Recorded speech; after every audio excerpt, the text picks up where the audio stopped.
Set up the apparatus as shown.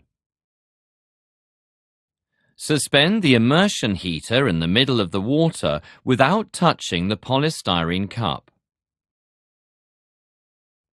Switch on the heater and wait for the water to boil.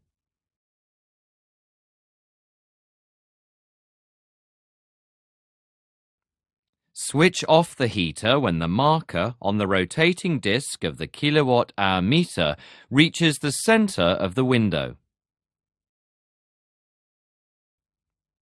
When the water becomes steady, record the initial reading of the electronic balance. Switch on the heater again and start counting the number of rotations of the disc. Switch off the heater when the disc has made 20 rotations. Record the final reading of the electronic balance when the water becomes steady again. We can find out the specific latent heat of vaporization of water by using the data recorded.